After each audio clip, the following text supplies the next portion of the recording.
अस्सलाम वालेकुम जी। अक्सर इस्त्रियां साढ़े कोल आंदियां जिहदे विच ना इस तरह पेच लगाए जाते हैं घुट के, जिहड़ा कि इहदा कोई हल नहीं।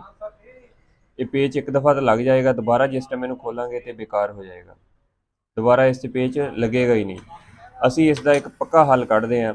कुछ लोग इस दे उत्ते मैजिक लगा रहे आ, कुछ इस दे उत्ते कटन कर रहे आ, कोई हर बंदा अपनी सोच के मुताबिक कर रहा। असी इस दे विच इस तरह नट इत्थे वैल्ड करावांगे, इत्थे इस नट नूं वैल्ड करावांगे और इसनूं खोल लवांगे। ये नट इत्थे पक्का वैल्ड हो जाएगा। इस तरह ही एक नट इधर वैल्ड करावांगे और इसनूं असीं खोल लांगे और ये नट बिल्कुल ईजीली इस दे विच लग जाएगा। ये बहुत मजबूत और इसका पक्का हल है। अगर इसका एलीमेंट के अंदर चूड़ी बिल्कुल फ्री हो गई है और एलीमेंट भी इस काबिल नहीं है कि उस दे दोबारा चूड़ी बन सके, तो तुसीं ये नट इत्थे वैल्ड करवा सकते हो। हुणे तुहानूं वैल्ड करके और इसनूं बंद करके भी दिखाउने। इत्थे इहनूं वैल्ड करांगे ते फिर इसनूं लगा के तुहानूं दिखावांगे।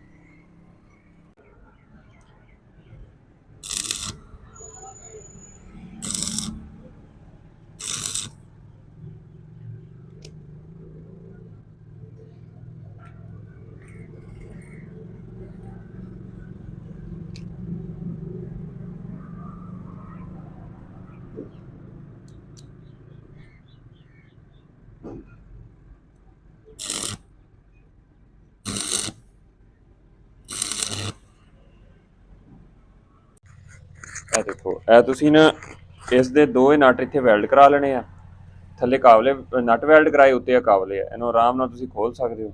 ਇਹਨੂੰ ਇੱਕ ਦਫਾ ਲਗਾ ਕੇ ਚੈੱਕ ਕਰ ਲੈਣਾ ਤਾਂ ਕਿ ਉੱਤੇ ਇਹ ਬਿਲਕੁਲ ਨਾ ਬਰਾਬਰ ਹੋਏਗਾ, ਤਾਂ ਕਿ ਦੂਸਰੇ ਦੇ ਵਿੱਚ ਇਸ ਦੇ ਉੱਪਰ ਵੀ ਨਾਲ ਨਹੀਂ ਲੱਗੇਗਾ।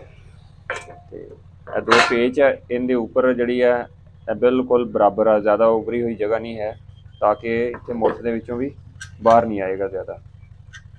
ਹੁਣ ਤੁਹਾਨੂੰ ਇਹਨੂੰ ਬੰਦ ਕਰਕੇ ਦਿਖਾਉਂਦੇ ਆ, ਫਿਰ ਤੁਸੀਂ ਇਹਦਾ ਦੇਖਿਆ ਜੀ।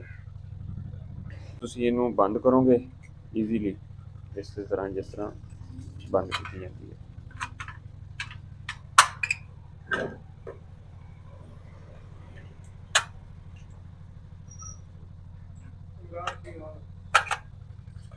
ठीक, इसको बंद करने तो बाद ईजीली पेच लगाना। पेच लगाने तो बाद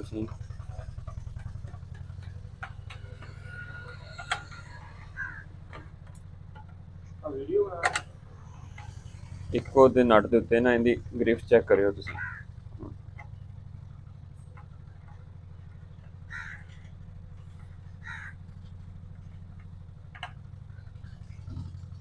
एक पेच लगाया इसमें, दूसरा लगा लो, ये और मजबूत हो जाएगा।